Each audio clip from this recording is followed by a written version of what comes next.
దర్శన్ని సొంతం చేసుకోవాలని సౌమ్య కావాలనే దర్శన్ ముందు పడబోతున్నట్టుగా నటించి వెంటనే ఆ సమయంలో దర్శన్ చేతిని పెట్టుకొని దర్శన్కి తెలియకుండానే దర్శన్ చేతుకున్న బ్రాస్లెట్ని మార్చివేసి దాని ప్లేస్లో వేరొక బ్రాస్లెట్ పెట్టడం వల్ల అప్పటి నుంచి దర్శన్ ప్రవర్తన మొత్తం కూడా సౌమ్య వైపుగానే ఉంటుంది.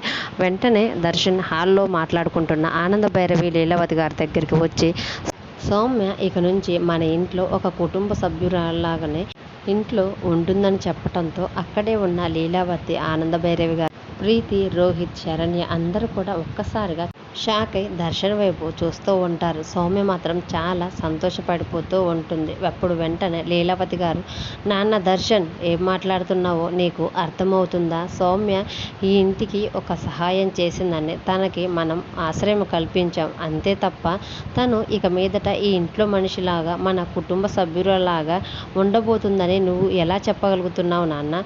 అంత మాత్రాన సౌమ్య మన కుటుంబంలో ఒక సభ్యురాలాగా ఎలా అయిపోతుంది? అసలుకి కుటుంబ సభ్యురాలాగా మన కుటుంబంలో ఎలా ఉంటుంది అని గట్టిగా దర్శన్ని నిలదీస్తూ ఉంటుంది. అప్పుడు దర్శన్ కూడా చాలా కోపంతో, మన ఇంట్లో సౌమ్య ఇక మీదట కుటుంబ సభ్యురాలాగానే ఉంటుందని చెప్తున్నాను కదా పెద్దమ్మ అని గట్టిగా అందరి ముందు లీలావతి గారితో కోపంగా చెప్పేసరికి అందరూ ఒక్కసారిగా దర్శన్ మాటలకి షాక్ అవుతూ ఉంటారు. అదంతా చూసి ఆనంద భైరవి గారు ఒక్కసారిగా, దర్శన్ నీకేమైనా పిచ్చి పట్టిందా? ఎందుకు ఇలా మాట్లాడుతున్నావు అని గట్టిగా దర్శన్ని అడుగుతూ ఉండేసరికి అప్పుడు దర్శన్ మాత్రం, నాకు ఏం పిచ్చి పట్టలేదమ్మా, కానీ నేను చెప్పేది మాత్రం ఒకటే, సౌమ్య కూడా ఇక మీదట నా జీవితంలో ఉండబోతుంది అని సౌమ్య భుజంపై చెయ్యి వేస్తూ చెప్తూ ఉండేసరికి దర్శన్ ప్రవర్తనకి, మాటలకి అక్కడున్న వాళ్ళందరూ కూడా ఒక్కసారిగా షాక్ అవుతూ ఉంటారు. మరి దర్శన్లో వచ్చిన ఈ మార్పుని ఆనంద భైరవి గారు, శరణ్య ఎలా కనిపెట్టి సౌమ్య కుట్రని ఎలా తిప్పికొడతారు, దర్శన్ శరణ్యలను